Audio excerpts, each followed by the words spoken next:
சிவகங்கை மாவட்ட அரசு மருத்துவக் கல்லூரி மருத்துவமனையில் மருத்துவர்கள் தாக்கப்பட்ட விவகாரத்தில் காவல்துறை தங்களது குடும்பத்தினர் மீது வழக்கு பதிவு செய்து துன்புறுத்துவதாக மாவட்ட ஆட்சியர் அலுவலகம் முன்பு அவர்கள் தீக்குளிக்க முயன்றதால் பரபரப்பு ஏற்பட்டது. கூடுதல் விவரங்களோடு இணைகிறார் என்னுடைய செய்தியாளர் ஃபரூக். வணக்கம், விவரங்கள் வழங்கலாம்.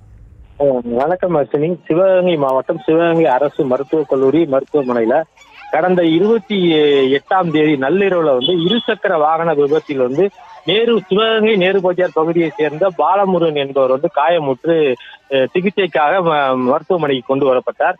அப்பொழுது பாலமுருகன் உடன் வந்த அவருடைய நண்பர்களுக்கும் பயிற்சி மருத்துவர்களுடைய வாக்குவாதம் ஏற்பட்டு பயிற்சி மருத்துவர் தாக்கப்பட்டதாக சொல்லப்பட்டு அவருடைய சிசிடிவி காட்சிகள் வெளியாகியது. இந்நிலையில மருத்துவக் கல்லூரி மாணவர்கள் குற்றவாளிகளை கைது செய்ய வேண்டும் என்ற வலியுறுத்தி கடந்த 5ஆம் தேதி முதல் தொடர் போராட்டத்தில் ஈடுபட்டு வந்தனர்.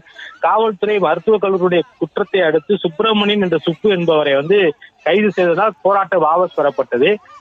இதை தொடர்ந்து அந்த பாதிக்கப்பட்ட பாலமுருகன் என்பவர் எனக்கு உரிய சிகிச்சை அளிக்காததால் என்னுடைய கண் பார்வை இழந்து விட்டதாகவும் தொடர்ந்து காவல்துறை எனது குடும்பத்தில் இருக்கக்கூடிய அனைவர்கள் மீதும் வழக்கு பதிவு செய்வதாகவும் தினசரி எங்களை துன்புறுத்துவதாகவும் கூறி அவர் குடும்பத்தைச் சேர்ந்த 7க்கும் மேற்பட்ட ஆண்கள் பெண்கள் மொத்தமாக தங்கள் உடலில் மண்ணெண்ணெயை ஊற்றி மாவட்ட ஆட்சித்தலைவர் அலுவலகம் முன்பு தீக்குளிக்க முயற்சி செய்த சம்பவம் பெரும் பரபரப்பை ஏற்படுத்தியது.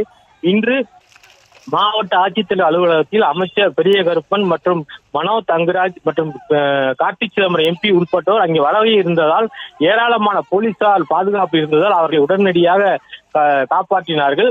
5க்கும் மேற்பட்ட ஆம்புலன்ஸ்கள் வரவழைக்கப்பட்டு அவர்களை அந்த ஆம்புலன்ஸில் ஏற்றி தற்போது அவர்கள் அனைவரும் சிவகங்கை அரசு மருத்துவக் கல்லூரி மருத்துவமனையில் சிகிச்சைக்காக சேர்க்கப்பட்டுள்ளார்கள்.